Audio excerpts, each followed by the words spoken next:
everyone, and welcome to my channel. I'm Dr. Rachel Tatman, and my channel is for anybody who cares about language technology, which the system we're evaluating today is, and other people.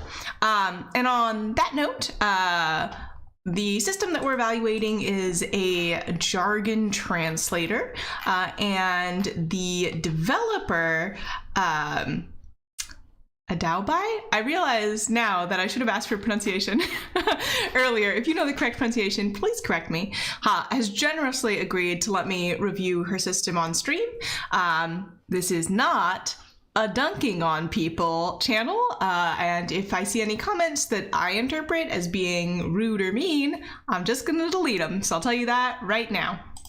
We could all be better at building technology, me included, so yeah, that's what this is for, to help everyone improve.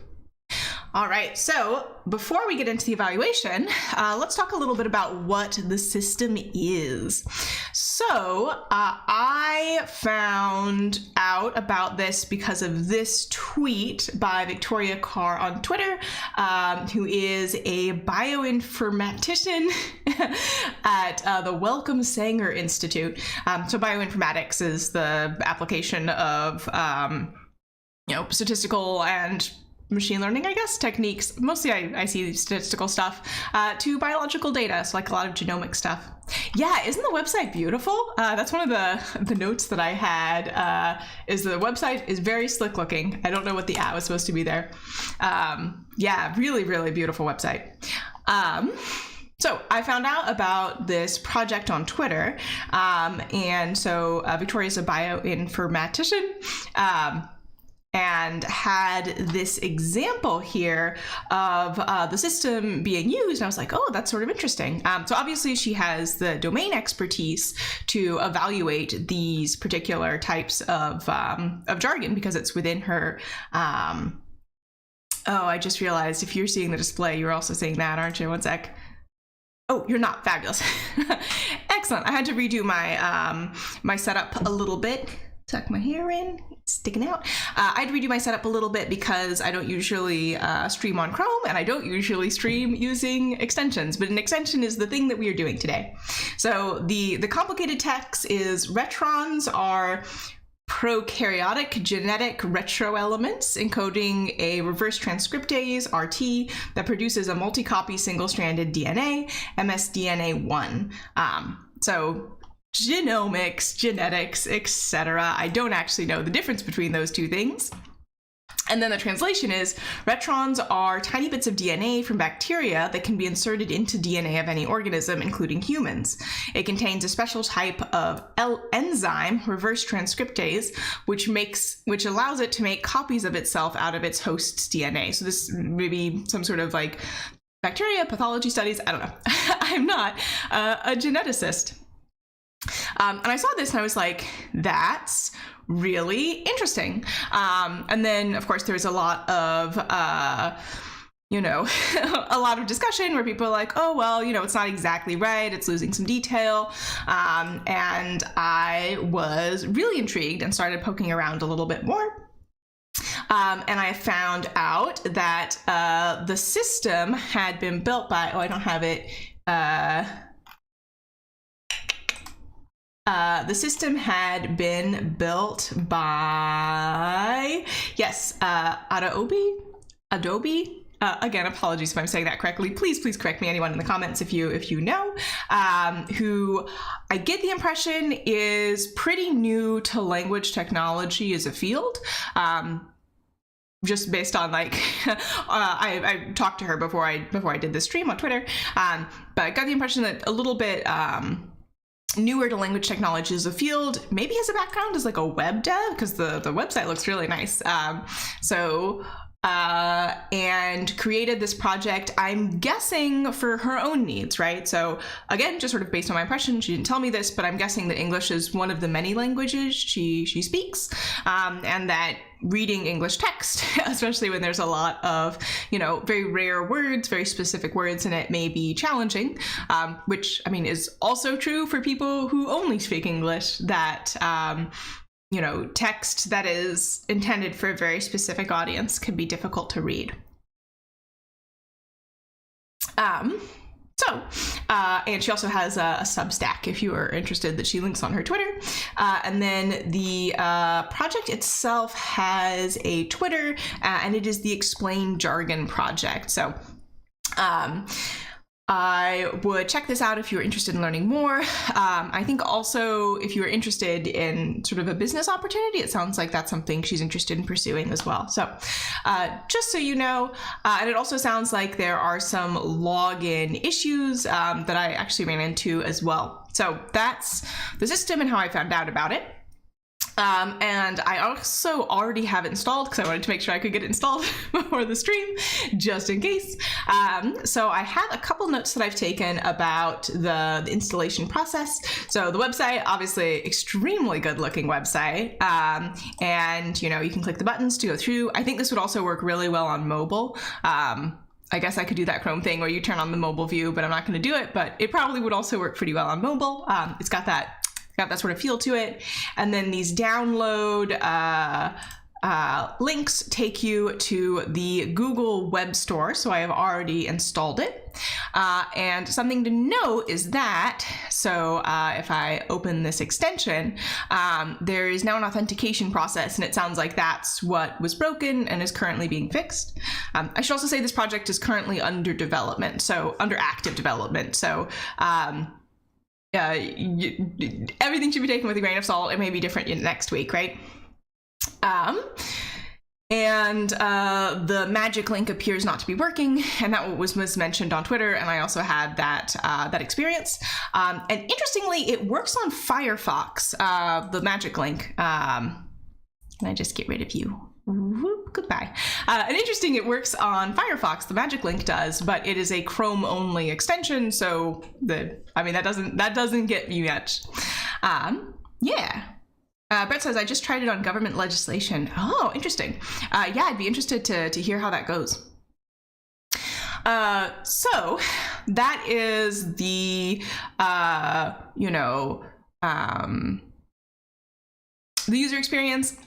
To actually use the extension, I don't think it's going to work with me this far out, no. So to actually use the extension, let's make it small again so it's actually anywhere near centered. You click on the extension, it has this drop down. Again, authentication isn't working. It sounds like you can email her if you want to be added, or you can use it temporarily using that sort of link at the bottom of the extension. And I imagine the authentication was added. I mean, this is just like my instincts based on being on the industry, is that the authentication was added when there was like a sudden uptick of interest because of all of these tweets, and somebody talked about it in a newsletter. And as it turns out, GPT-3 queries are not actually free. They do cost money. And I imagine that is why the authentication stage was offered.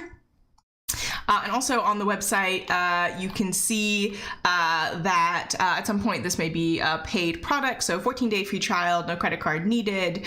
If you want to sign up for the beta list to get new features, you can sign up. You can sign up on the website, which is explainjargon.com, and I'll paste that in the chat as well if you want to check it out. So, broader picture thing. It is notoriously difficult to evaluate generated text. So if you were watching the coffee chat last week, 2 weeks ago, I don't remember when I talked about it, but one of the coffee chats recently, I mentioned the GEMS workshop at, I think it's going to be at EMNLP this year, or possibly EACL. Sorry, I hate window capture. It makes my life harder. Let me see if I can tell you the correct information really quick. But it was basically generative evaluation.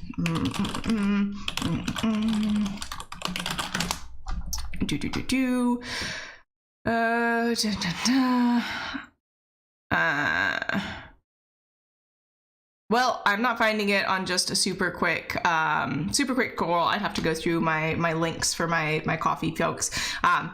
know that I talked about it, and this is sort of an unsolved problem, right? How do you evaluate the quality of generated text? And currently, the sort of the gold standard is you have human evaluators rate it.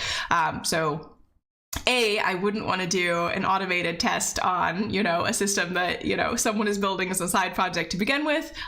Very rude, very, very rude to do any sort of like bot activity on someone's, small project that's in active development. Please don't do that. So I think that what makes the most sense as a way to do a system evaluation is to do a evaluation of jargon-filled texts from different domains. And so what I've done is I have picked a bunch of academic papers, because I think that academic papers are sort of the canonical place that you go and find jargon. And if you're not familiar with what jargon is, it's particularly words, but sometimes also other grammatical constructions as well, although I'm having a hard time coming up with examples right now, but they can exist there as well, that are used within usually a professional setting to communicate with other people in that professional setting, right? So a great example here would be medical terms and talking to a doctor.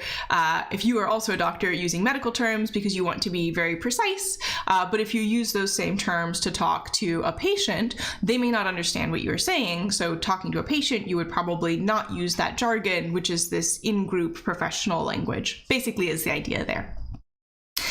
So I've picked some examples of things that I think do have jargon, that I am also familiar enough with that I will be able to, as an individual, evaluate whether or not the jargon is correct. And what I thought would be the most fair way to do this, so I'm gonna pull up my pastebin again, just so you can see the examples that I'm talking about. Actually, I can leave the ad in just behind me. Hello, Mindshell, welcome to the stream.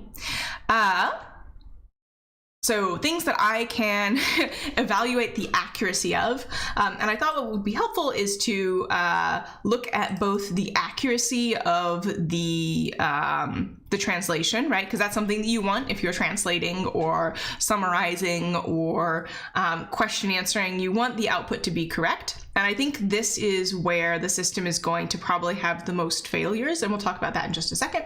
And then also the reduction of jargon, right? Did the jargon get replaced by more generally understandable words? Brett says it does a good job on simplifying, but it is limited in size, so context can be rough. Yeah. Yes, and that makes sense, right? More like open your wallet, AI. GPT-3 is very much not free. I guess if you... they did open source it eventually, so I guess you could host it yourself, but then you're paying for hosting, right? It costs money. Kustub, sorry if I'm saying that wrong, says, could we say program is jargoning to business users?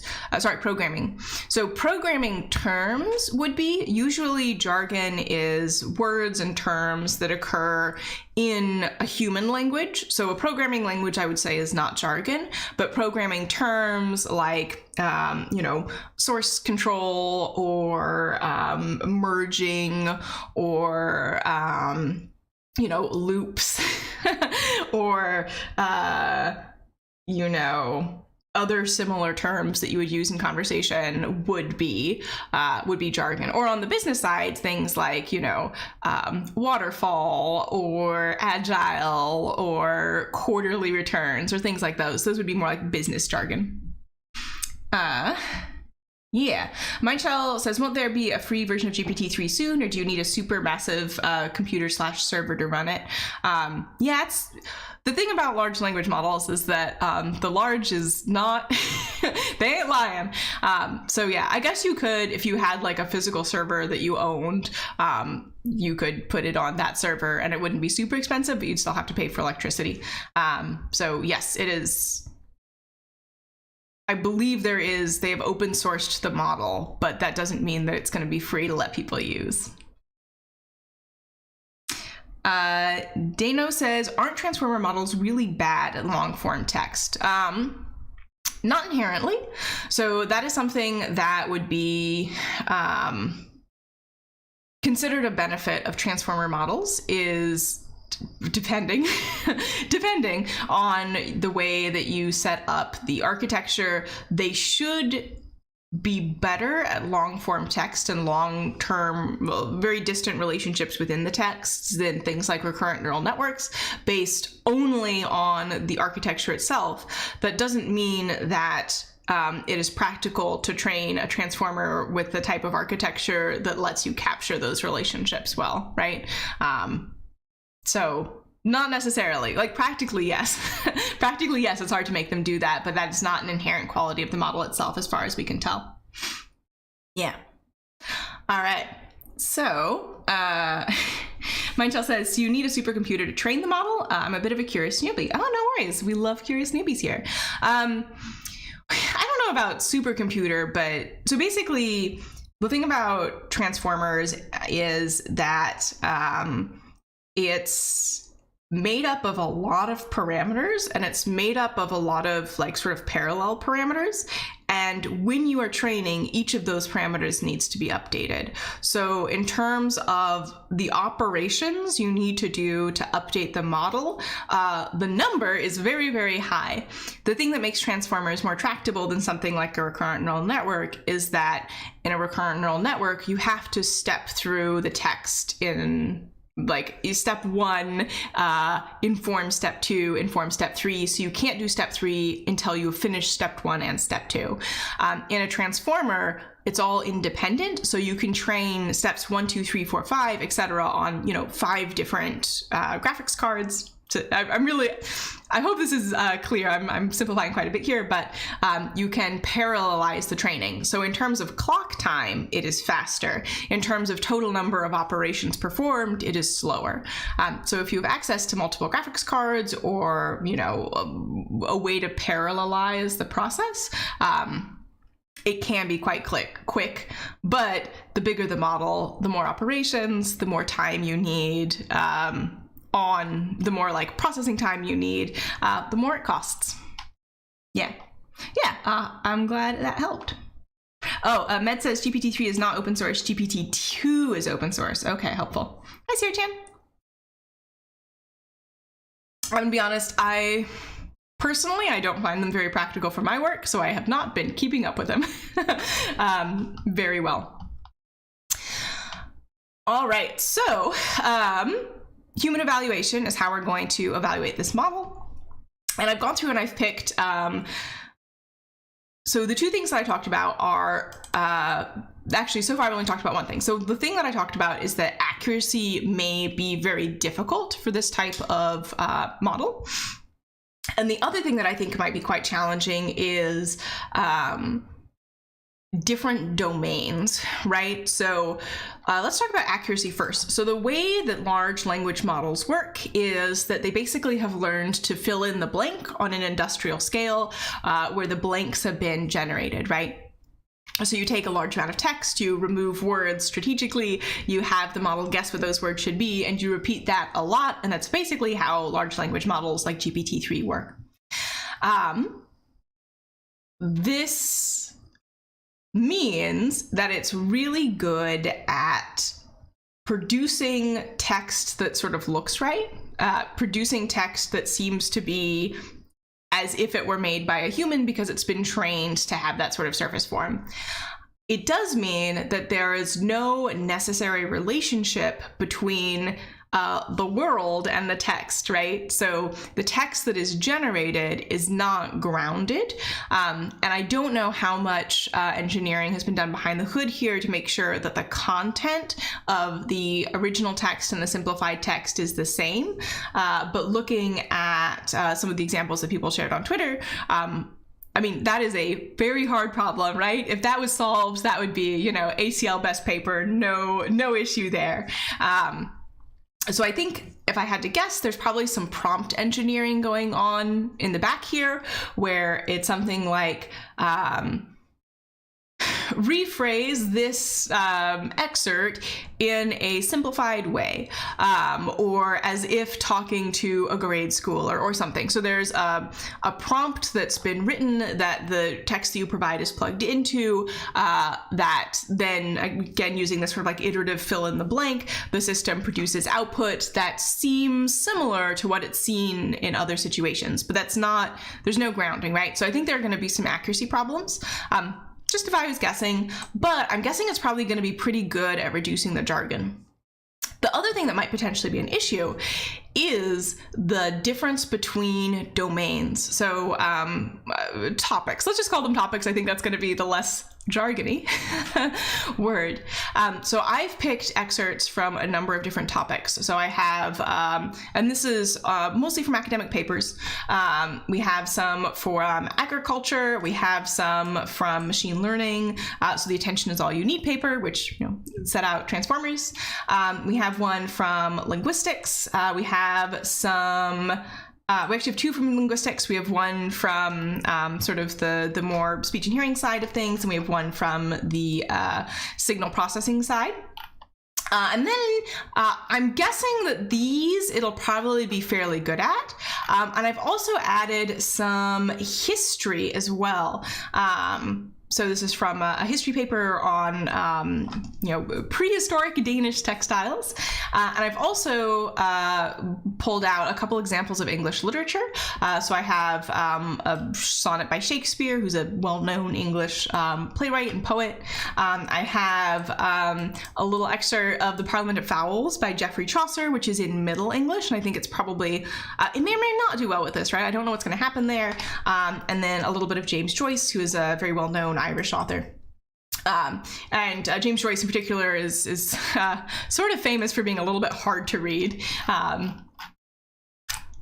is how I would describe that, that particular text sample. So, yeah.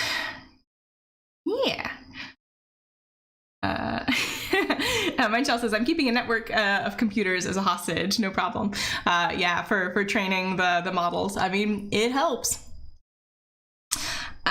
Brett says, I tried. The plug board can be configured with space-separated pairs of characters. For example, A, B, C, D maps to A, B and the reverse, and C, D, and C to D and the reverse. Invalid inputs will be ignored. It's an Enigma machine, and the result was medical. I handle a much better defined definition of Voronoi cell centroids programming algorithm. Interesting. So it sounds like Brett's been working with sort of like cryptography, early computer science examples. And my intuition is that we're going to see really big differences between domains. Now, I don't have a huge number of samples, right? I have one agriculture paper. I don't have 20 agriculture papers, but I'm guessing that the machine learning is going to be pretty good. The linguistics will be okay. The speech and signal processing will be pretty good. The history will be quite bad. And then the literature will be quite bad. And this is actually, the literature might be quite good, because I would be surprised if these exact texts are not in the training data for GPT-3. I would be fairly surprised if this exact text is. So this paper was not especially easy to find open access, let me put it that way. And this one is a very recent paper, so I'm pretty sure that this paper is not going to be in the training data for GPT-3. This one might be, this is my paper. Oh, it's a paper I'm a co-author on. It's not my paper, but it is my section of the paper. So I hope that I should be able to evaluate the accuracy of this particular jargon output, but we'll see. It's been a while. So I think that's enough chit-chatting. Let's try it out. So this first example is from a paper, Resistance of Gastrointestinal Nematodes to Anthelminetics in Sheep, Oviceries. And it is looking at, so nematodes are a type of worm, basically. And gastrointestinal, they live in the tummies. So some of you may know this. I was president of my high school 4-H livestock club, or my county's 4-H livestock club in grad school. Nope, in high school. So I know a little bit about nematodes and sheep. This section here, in this work, we detected nematode resistance to all chemicals, including a mixture of closenthal and oxyfendazole, which was recorded in 2 of the most important ovid nematode parasites in Paraná state. I think this is in Peru, is where this paper data collection was doing, named these are the nematode parasites. The presence of multiple resistance in all climatic regions of Paraná was observed mainly in region 1. The problem could be very serious for some of the sheep breeders that are looking for new genetic material in the state, because animals for reproduction can carry with them a very high anthelmintic, resistance in selected parasite populations. So basically, there's a medicine that you can give sheep that kills their worms. You want to kill their worms so that they get fat quicker and also survive. In very bad cases, it can kill the sheep. And they found that the nematodes in the sheep in this particular province were resistant to the drugs that have been used for that. So let's try it out. So I don't think this whole text is gonna fit, and I'm gonna pop open the Jargon Translator. It's going to take just a second. Okay, and it's not the whole text. In this study, we found that nematodes are resistant to most of the chemicals we used. So it's not quite correct. They were resistant to a mixture of the chemicals. We don't know about the chemicals individually. And we were able to reproduce this result with 2 of the most important worm parasites in Paraná state. Yeah, that looks pretty good. So I would say that the accuracy, I'd give that like a 9 out of 10. I think the main beats are there. And I do think that they did a good job removing the jargon. So I think removal of jargon, it would be pretty much out of 10. So I think if you had access to both the jargon translation and the original text, you'd be able to get the real meaning out. And I should say that I think the utility of this is really for people who are studying mainly, right? So if you're trying to figure out,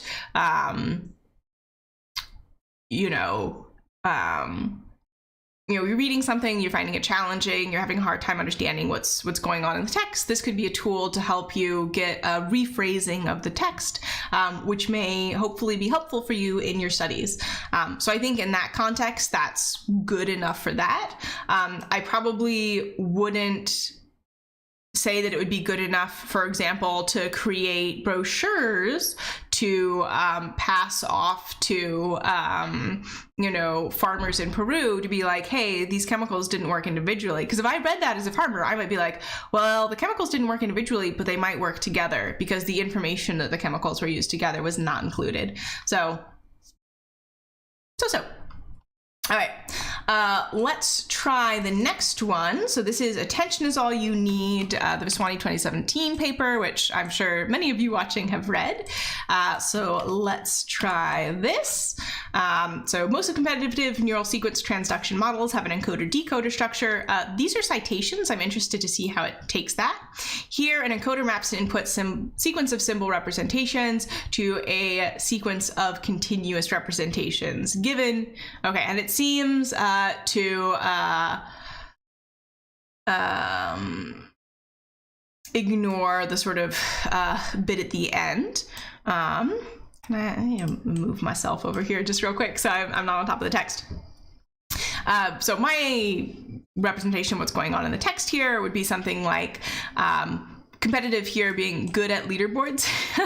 So, if your model is doing well on the leaderboards, using deep learning that takes a input sequence and changes it into an output sequence, you will use an encoder and a decoder. So an encoder takes in raw texts and puts out some sort of numerical output. A decoder takes in a numerical output and puts out text if you are doing language-based sequence to sequence. Brett says 200 character limit. Yeah, I'm getting that impression.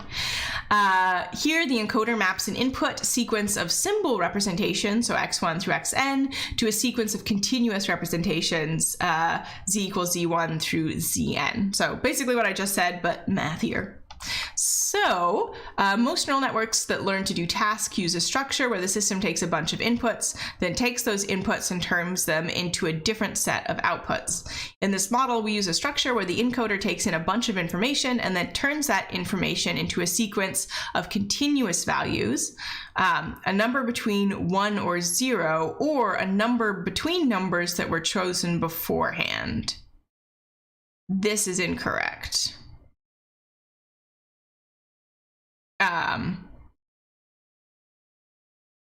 Yes, so I'm guessing that this definition of continuous values comes from something else, but this section here on the end, I believe, is not accurate.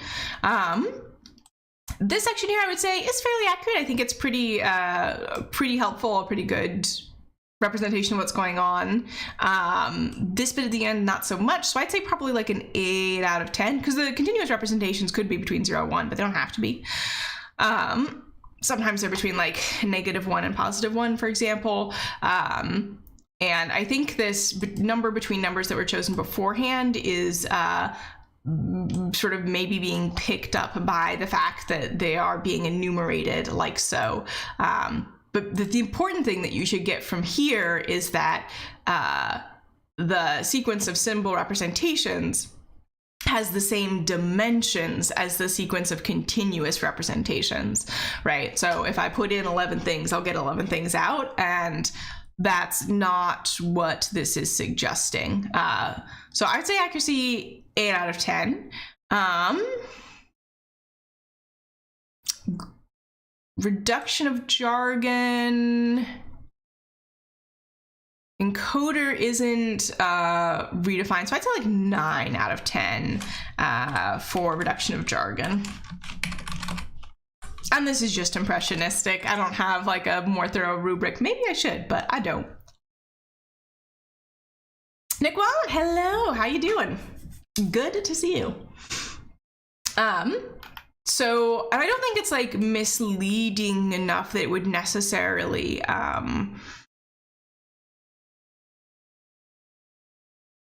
be a big problem. If you were using this in context, if you had access to the original text, I certainly don't think it's good enough that you could give somebody the de-jargoned text in place of the original text and expect them to help to understand what was going on, right? So this is, I should also say, this is an assumption I have, that this is being used as a reading aid. And that is my assumption based on sort of, again, I'm sort of guessing about why this project was originally developed, and I'm guessing that it was to help the developer with her work and reading various texts, and also the way that it is implemented, right? Because it doesn't, you pop open the translator and you see the text side by side in the translator, rather than, you uploading a long document and getting the translated document back. So I am evaluating it under the assumption that that is the specific thing that we're looking at. All right, so basically one thing to point out so far is that even though overall the system's doing okay, there have been factual inaccuracies in both of the 200 character things that we've picked up so far. All right, also this particular rephrasing should kind of be a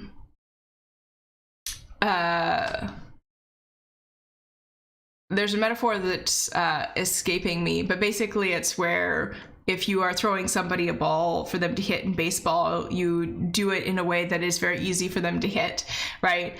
So this should have been a pretty easy thing for this model because GPT-3 was trained using transformers, obviously postdates the transformer paper, and there are a lot of explainers online where people are rephrasing and explaining how transformers work.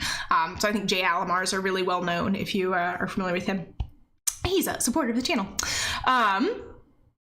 So that should have been, basically that should have been a slam dunk for the model based on the likelihood that relevant training data was included in the training data for the model. Again, assuming GPT-3 is what's being used here. All right, next up, a little bit of my own work. This is, and I'm just going to take off this last bit at the end, so it's basically going to be one sentence. We were most interested in the relative contribution of spectral and temporal cues to consonant identification, because both independent and dependent measures were categorical and non-parametric analysis was appropriate. So basically, when people are listening to speech, this is a complicated study, but basically hearing aids, modern hearing aids have little computers in them that do signal processing to the incoming speech signals. And this study was looking at how different types of signal processing would affect how easy it is to hear certain speech sounds. And consonants are speech sounds that are not vowels. So t, d, b, etc. And we were interested in to what degree people were listening to spectral being in the frequency spectrum, temporal being over time. And if you mess with these things, which piece of information are people using more for understanding the differences? And then, which one are people with normal hearing using? Which one are people with different types of hearing using more, etc. And we had sort of two categorical measures that we were messing with. So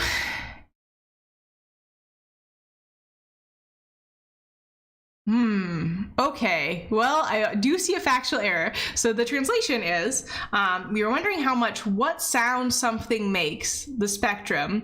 That is an incorrect way of describing the spectrum, and how long the sound lasts. Temporal cues are important to recognizing consonants.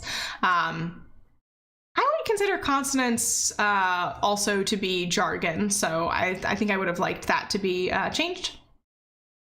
To do this, we use a method that is appropriate for situations where the results are not numerical, categorical. I'm not entirely sure if this is an accuracy error or not, because I can parse this in a way where categorical refers to the results are not numerical, but I could also parse it in a way where categorical means numerical. So I think this is a little bit ambiguous. This is wrong though, because both temporal and spectral cues were part of the sound. So yeah, I don't think it helped to resolve the difference at all. The other thing is we also weren't looking at how long, this bit's technically right. This bit is not. And the other thing is, we're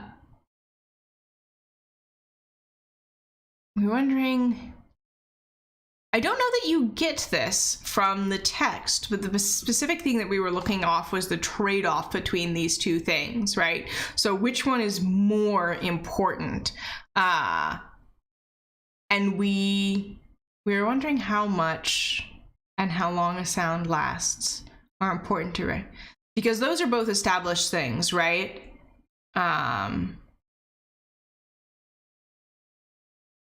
That the spectral and temporal cues are both important for speech identification. I'd give this like a 7 out of 10. I do think it reduces the jargon, probably about an 8 out of 10. Because again, like recognizing consonants is something that we do in speech perception, but I don't necessarily know that that's, I would call that pretty jargony, right?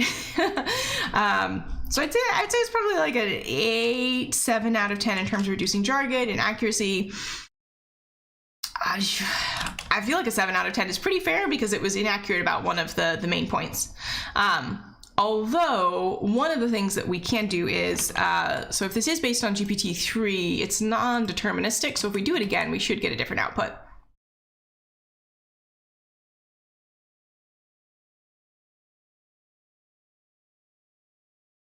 Yep, we sure did. Okay, and let me move me so you can see the whole thing. This one is worse. We wanted to know if people are better at identifying consonants when they hear a sound with a similar pitch. Pitch is not what we were checking. We were looking at spectral cues. The spectral cues and pitch are different. Or when they hear a sound close in time. That's why we did an experiment where we compared people's ability to identify consonants by taking away the pitch and time cues. No, you can't take them away. You can just manipulate them so that only one of those things was present at a time. We analyzed how good the participants were at identifying a consonant based on how similar the consonant was to the other consonant in both pitch and time. No. So this is very inaccurate. So this would be what we'd call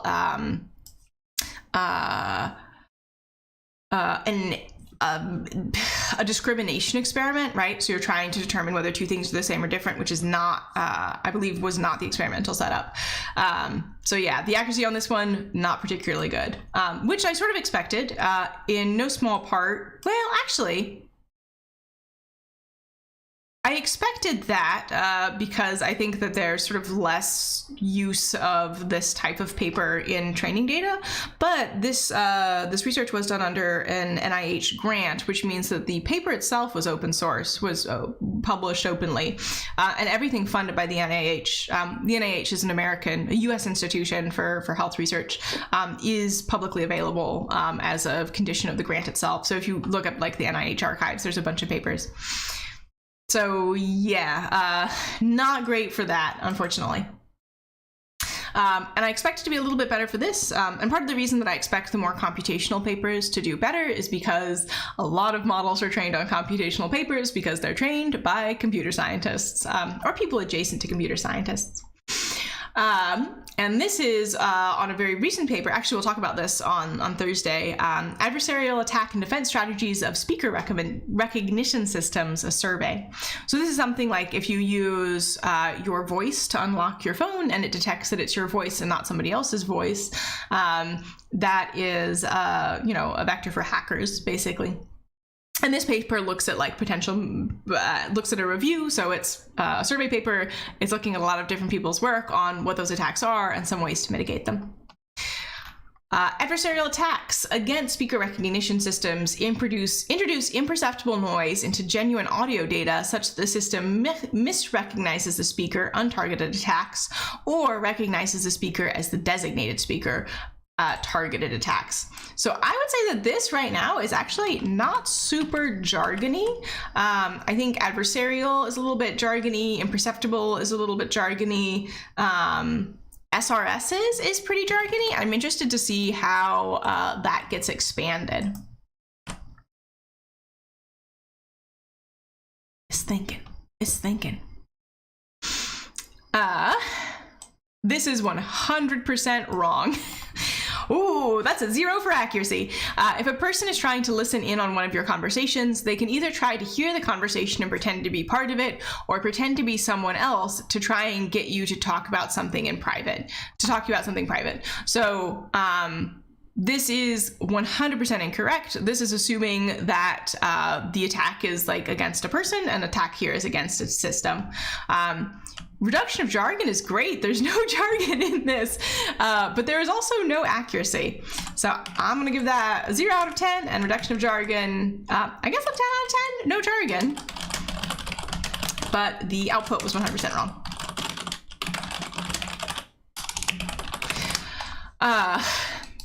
And let's just do it again, because that one was particularly bad. And I'm interested in seeing if we can get a slightly better one. Yeah, and this, again, this is an inherent quality of large language models. This is not like something particular about this project. Dano says adversarial might be referring to social engineering. Yes, but it is not in the text, right? Like, I would agree social engineering is an adversarial attack, but it is not against the system. This is the first system that can protect against hacking. Incorrect. If a hacker tries to change your voice, they would get something that sounds totally different. Or if they will try to get into your account with your voice, they will actually get you, not someone else. Again, this is incorrect. Yep. I have no idea where this comes from. I'm guessing that this comes from like, I don't know, lots of people overselling their systems, perhaps. But yeah, once again, accuracy is 0 out of 10. But, you know, no jargon again. So it did a really good job doing what it was trained to do, right? It removed the jargon, it replaced it with sort of words from a similar type of usage, but it is just wrong. Ooh, I can actually rate these. That one's bad. That one is no good. Yeah, and if you were trying to use this system for reading security papers, you would have just had a very bad time. Yeah.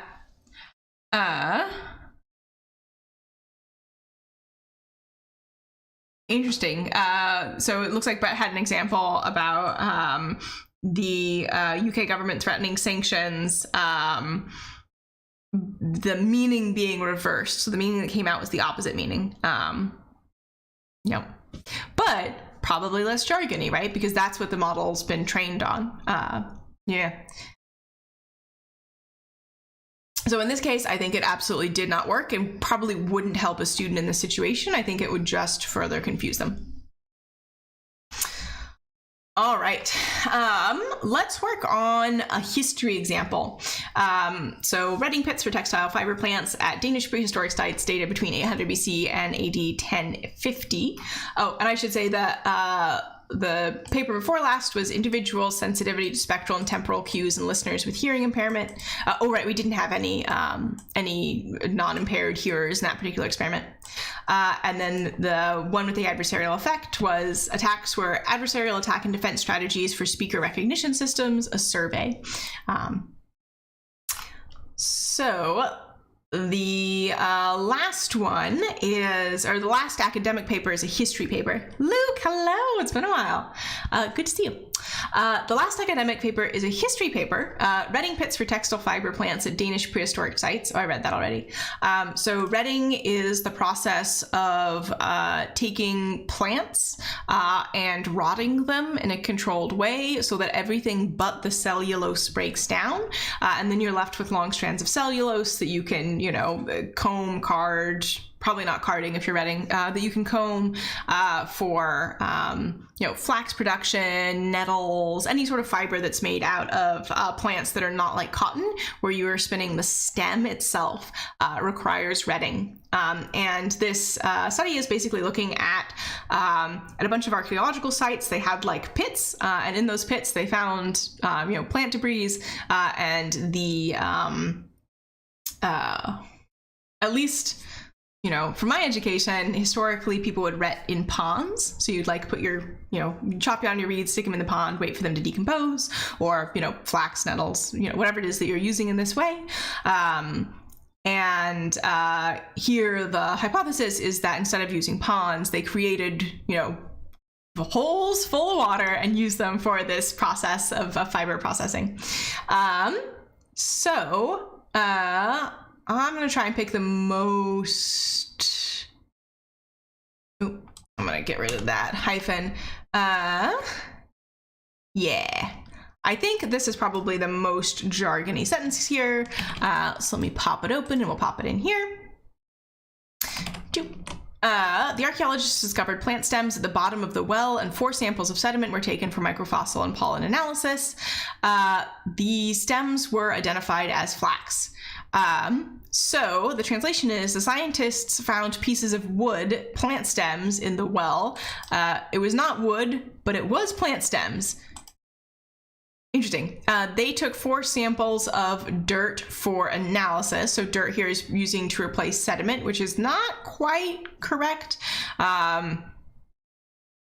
Dirt in an archaeological setting, I think they would take to mean like the natural, right? Like what's been deposited there.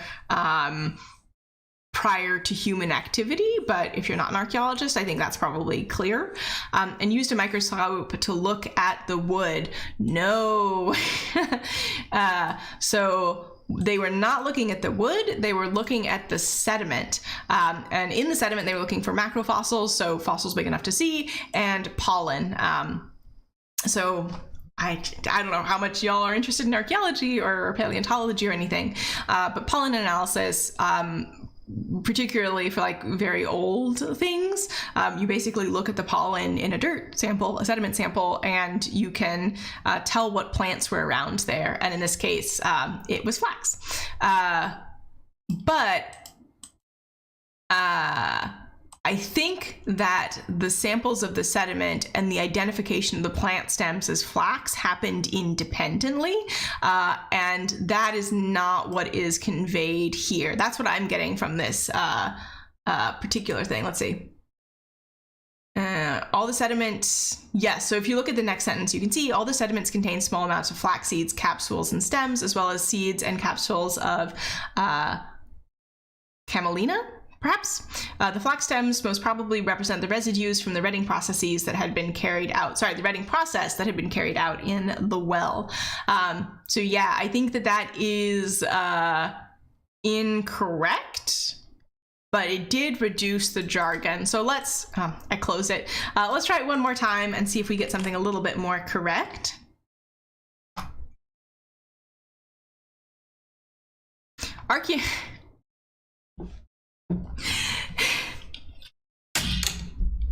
That's quite the clarification there.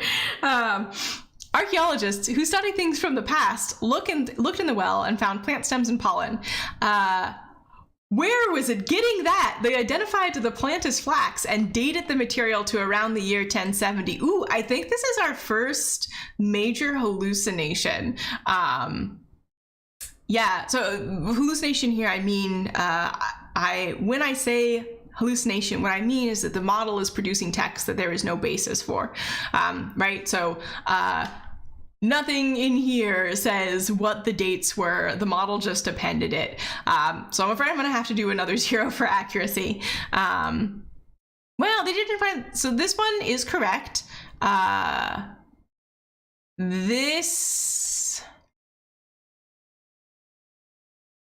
They found stems, they took samples to look for pollen. You don't know that they find pollen until you read the next, you don't know that they find pollen until you read the next, whatchamacallit, the next sentence. So I'm gonna say 50% accuracy. Archaeologists do study things from the past, but also so do other people. It's a very broad definition.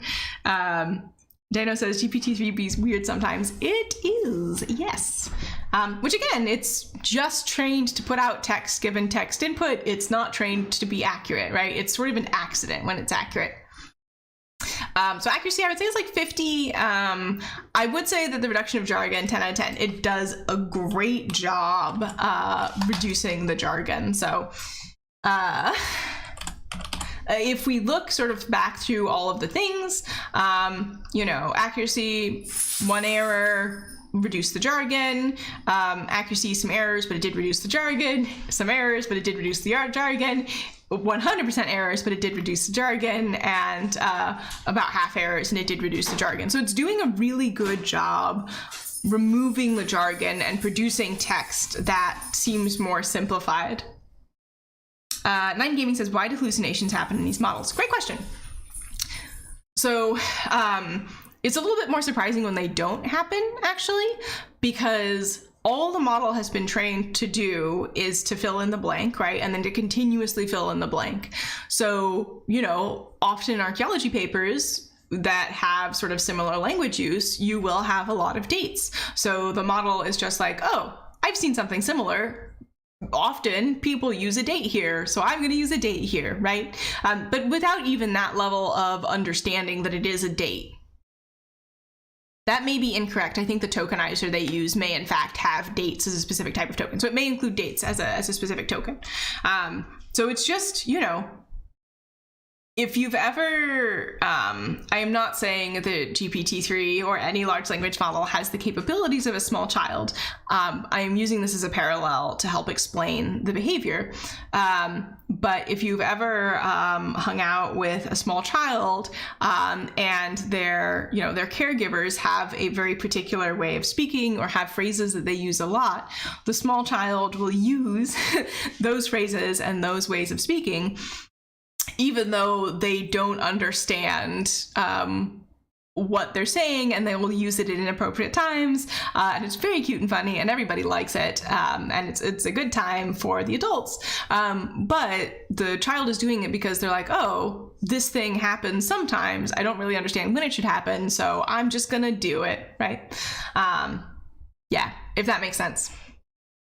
And you can sort of determine how surprising the text the model output puts out using usually temperature is the name of the parameter that you can tweak to get more surprising text or less surprising text. All right. Classic Shakespeare sonnet. Those of you who went to secondary school in an English speaking country probably have read this at some point. Interesting. Brett said, I had one lot of text that ended in a parenthesis, and removing the parenthesis gave a very different answer.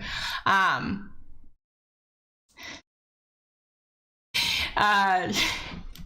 right. This is great. This is actually super, super good and useful. If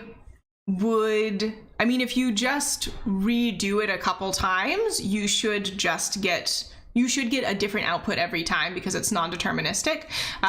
So I would look at the set of text you get with the parenthesis, the set of text you get without the parenthesis, and see if there's a systemic difference between those two sets of texts or not. So this is a great example of memorization, right? So like I said, this is a very, very well-known poem in English. Shall I compare thee to a summer's day? Thou art more lovely and more temperate. Rough winds do shake the darling buds of May, and summer's lease hath all too short a date. And I think at the time, temperate and date rhymed. They no longer do. And basically it's saying, like, I don't want to call you a summer's day, which is a wonderful thing that people love, because you're beautiful and you're more nice to be around. And, sometimes there's rough weather and summer ends really soon. So I'm not going to do that because you're better than a summer's day, is the general idea of the poem. And the only thing that's changed is the output is instead it has inserted in one sentence, and then it has converted thou to you, and here it's converted thee to you, and that's the only thing it's changed. It also hasn't changed hath. So I imagine if I refresh this, I'm going to get something else that is very, very similar to the complicated text again, because I imagine there's memorization of this to a high degree in the model. Yep, exactly. And here we have the text has been shortened. So it is now this text. And the reason why this is not surprising to me is this is a very well-known poem. It is well out of copyright. It exists a lot on the internet in this exact phrasing. If you're using crawl data, it's gonna be in your crawl data. It's gonna be in your crawl data a lot. And when things are repeated in the training text, they are very easy to get out of the generative text because it is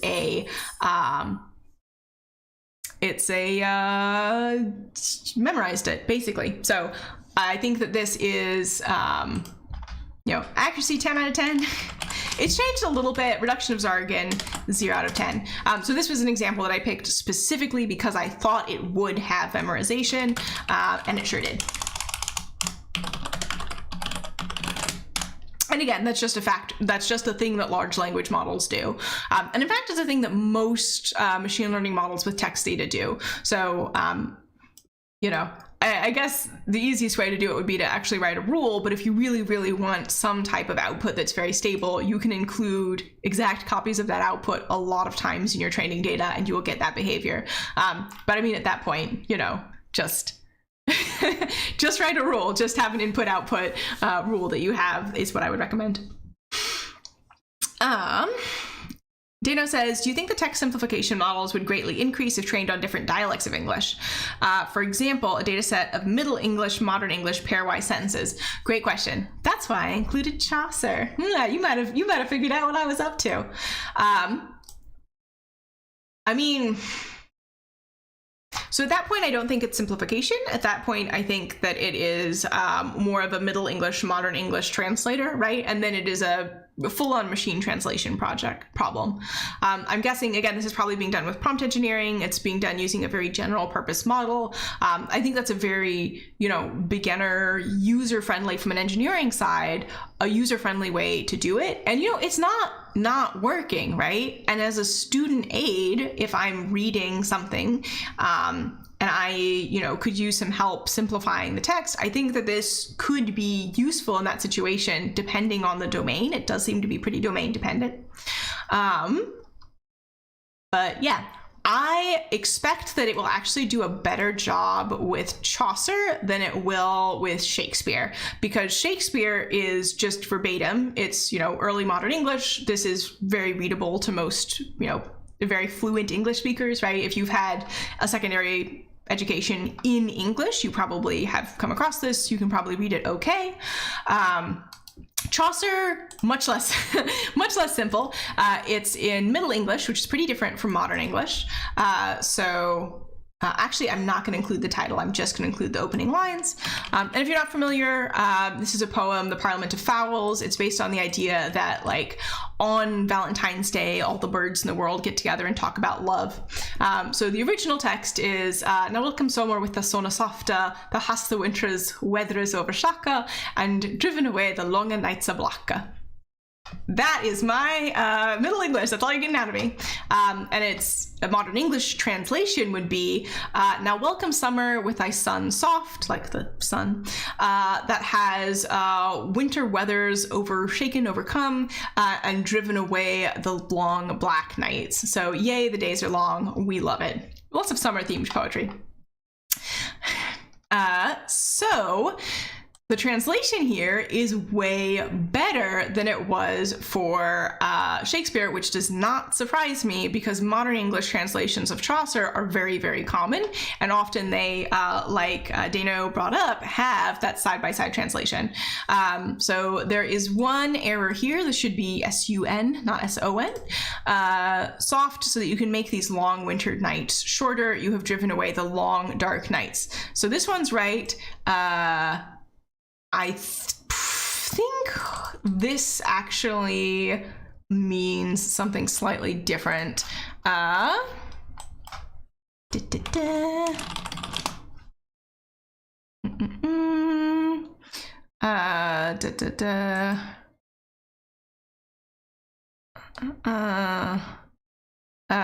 meaning of weather, inflection of weather, gender singular, sky, weather, breeze, and season. Yeah, so it does mean weather. I was right.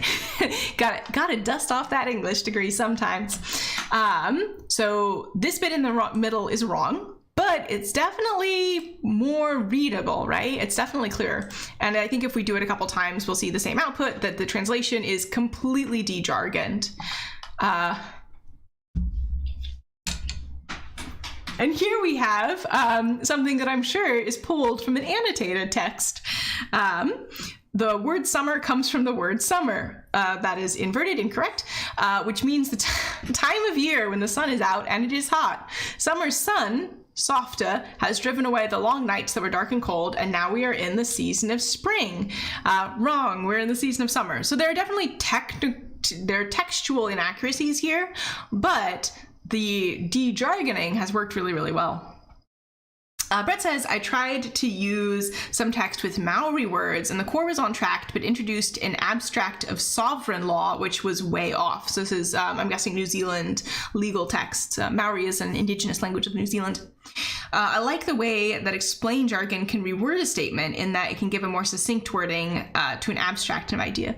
Yeah, like I said, I think it can be very useful as a student reading tool. I would not serve people the translations on their own. And I really like this design choice, right? I really like the design choice of having the complicated text and the translated text side by side, so you can clearly look back and forth and see. I think it draws on the understanding that a lot of people have from other translation tools like Google Translate, where I think that it, I, as a user, am familiar with this paradigm. I know how to use this type of translation tool just by looking at it. So it's very intuitive to me. I think the design was really great. I think it looks fabulous. Like you can see there's a little information, feedback and questions, thumbs up, thumbs down. I'm gonna thumbs down this one. I don't think it's very accurate. Very clean. I like the font choice. So I think it looks great. I think it is very intuitive to use. But it has the benefits and drawbacks of the underlying model. So a big benefit is that it's very open-ended, right? We've used a lot of different types of text and it's worked, kind of worked for all of them. Or at least it has done what it's supposed to do, right? It's produced non-jargony text. The issue is with the accuracy. And there's no way to predict that because that's just a factor of large language models. They're not grounded. So accuracy, I would say, I'd say 6 out of 10. The first one was pretty good. The second one was much less good. Production of jargon, 10 out of 10. The jargon was gone. Some of it was explained correctly, some of it wasn't. And particularly if you do it a lot, I think that you'd have some really interesting outputs. All right. And I'm gonna pick something from here. So this is from a James Joyce story. I can't remember if The Dead is a novel or a short story. But James Joyce is an Irish author, very sort of traditionally considered difficult to read. Interesting. Okay. So the complicated text is, his soul had approached that region where dwell the vast hosts of the dead. He was conscious of, but could not apprehend their wayward and flickering existence.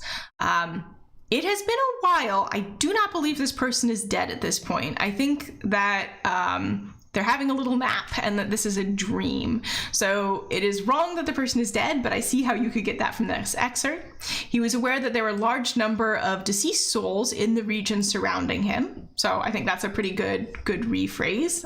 Dwell in particular, I think is a little bit of a, not necessarily jargony, but certainly lower frequency word in English. He could not grasp their existence or concept. So the way that I would rephrase this is that he knew the dead were there, but couldn't perceive them, right? He couldn't see them, he couldn't catch them, that sort of thing. So I would say this is okay. Good job reducing the, reducing the jargon. I think dwell the vast hosts is particularly old-fashioned to my ear, but again has introduced factual errors, which is just, the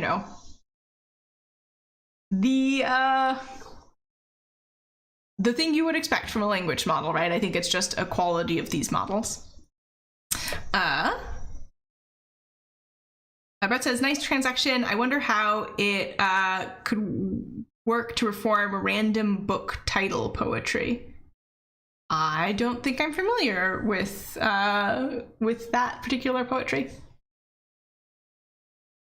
So again, I would say reduction of jargon, 10 out of 10. There was no jargon in the output. Accuracy, I think 6 out of 10. I think if you thought that the protagonist was dead at this point, you would be very confused from then on.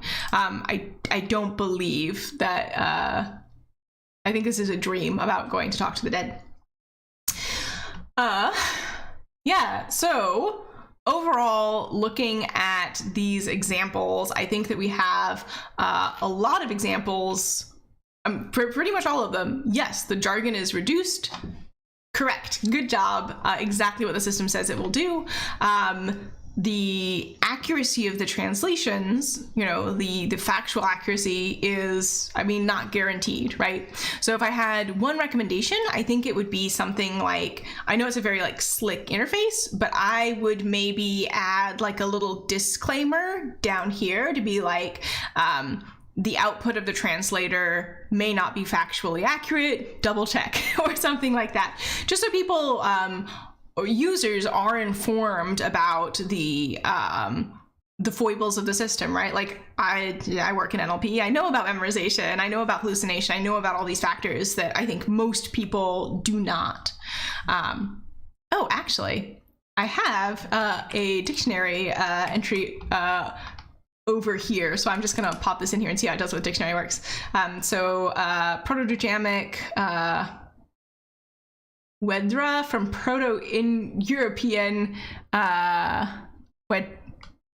Wedrom, cognate with Old Frisian Wedder, West Frisian War, Old Saxon Weddar, Low German Wedder, Dutch Wedder, Old High German Wetar, German Wedder, Old Norse Vader, Swedish Vader, Danish Bayer. What? Wow. What? Where did you get that?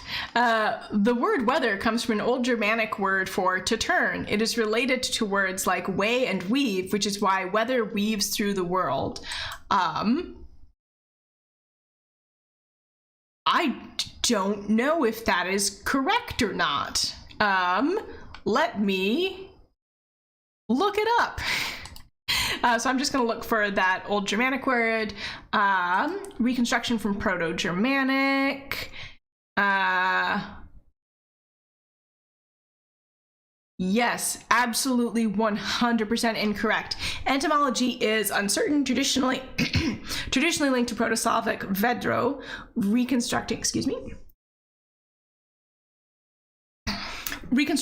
common Proto-Indo-European wedtrom, which is sometimes associated with wed, to blow wind, trom, instrument, noun deriving suffix, equivalent to another word. Etymology suffers phonetic difficulties, namely the lack of a long vowel and the apparent alteration between dra and thra in descendants. If from pre-Germanic, perhaps a formation in common with Latvian Vetra, Lithuanian Vetra storm, and Proto-Slavic I don't even know what that is, wind/air. So this is 100% incorrect. And also it has a logical fallacy, which is the idea that if you have a word, that word changes the behavior of natural systems, which I would say is not the case. Yep. Med says, would the reduction of jargon, then translation to another language be better than directly translating, for example, in a medical text? I would say no.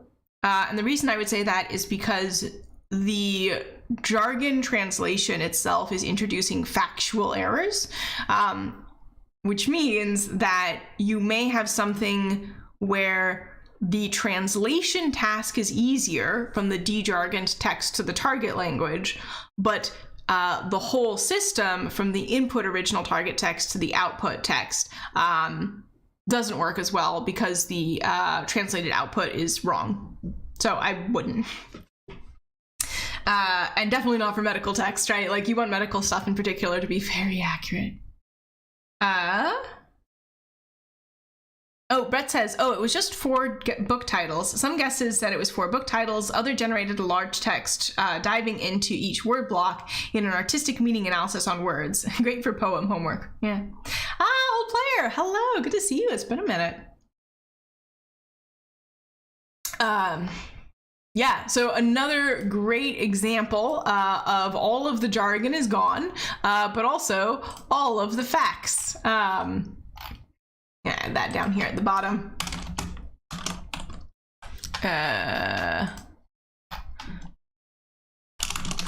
It's word sense definition of weather. Old English. And then again, accuracy 0 out of 10, reduction of jargon 10 out of 10. So I would say it's great at reducing jargon, right? It's doing a really good job at the thing it's supposed to do, and it's not doing a perfect job, but sometimes it's doing a passable job at maintaining the underlying meaning of the text between the translations. So I would say, you know, overall, the website is beautiful. The installation process, I know it's still in active development, but worked pretty well, pretty easy to install. My two biggest pieces of feedback would be, I mean, obviously the authentication is broken, but the developer knows about that. But my biggest piece of feedback would be to add in this screen a little bit of text underneath that says, this is, you know, basically, I think a disclaimer would be very good here, because you can imagine, you know, somebody uses this to translate a medical text. They, you know, take that as medical advice and then act on it, and they believed that the translation was accurate and it was not, and they end up hurting themselves.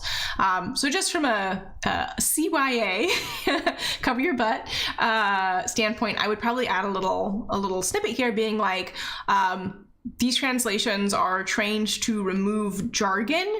They may not capture the information accurately, or may add additional information that was not in the original text, just so people know what's up and have a better understanding of the system itself. But as a tool to use, I would say it's fairly useful. It sounds like, you know, certainly Brett, some other folks in the stream have been able to install it and play around with it and have, you know, a pretty good time. So,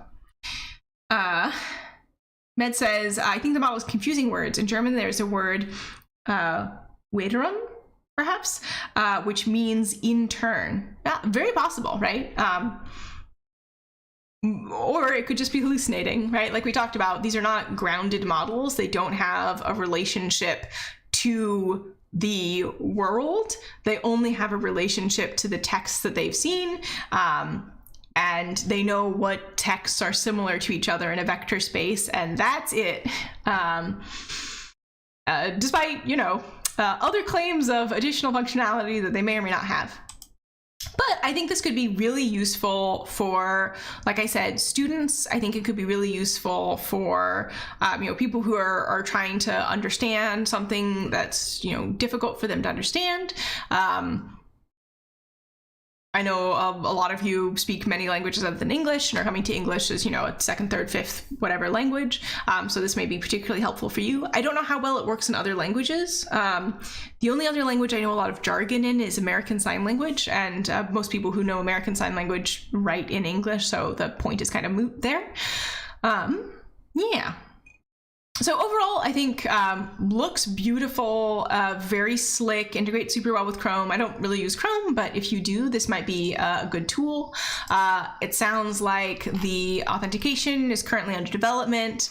Might be something that you can support financially in the future. If you're interested in getting new features, sign up on the website. And I imagine it'll be added to the mailing list. And also it sounds like maybe there's space for collaboration, or perhaps, you know, other work with the developer. So if you're interested, reach out to her.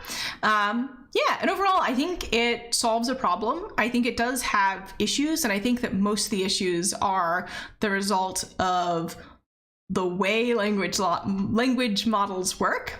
And that the only way to really get around them is just inform people so that they know what's going on. Does it reduce jargon? 100%. 100% it does that. Really, really well across domains. Does it accurately capture all the information in the D-jargon text? No, and I don't think it's fair to expect it to. And I think that my biggest feedback for the developer here is just make sure people know that, make sure they're informed. Yeah. And that's really my big takeaway. But overall, pretty good. Oh, and like I said, it has the problems of large language models, and the particular ones that I think people are going to run across are things like memorization, which we had with experience on it, and we had a really good example of hallucination, where dates were just added to the dejargonification of this particular text. So overall, I mean, really good work. Obviously, a lot of work has gone into this. Like I said, it looks great from a front-end perspective. I have no notes besides maybe adding a little bit of a disclaimer, just so people have a better understanding of the benefits and the drawbacks of the system. But I think the decision, especially to have the texts side by side, really good, very intuitive. Yeah, good work. And I look forward to seeing what happens with this project in the future. Great. Hey, docking. And I'm going to wrap it up there. So I'll take a minute to, speaking of docking, thank the supporters for my channel. So thank you all so much. I'm trying to do this as my full-time job, and you're helping that be possible, hopefully. So appreciate you. If anyone else wants to support me on Coffee, it's RCTATMAN on Coffee. And we will be back on Thursday for Coffee Chat, where we talk about things that have happened this week in machine learning, NLP, relevant legislation that's coming through, research papers, other stuff like that. So hope you can join me then. That should be a good time. It'll be at the same time. And yeah, so other than that, that's all I've got for you today. Have a great day. Take care of yourselves. Stay safe, stay healthy, and I will talk to you on Thursday. Thanks for joining, everybody. Bye.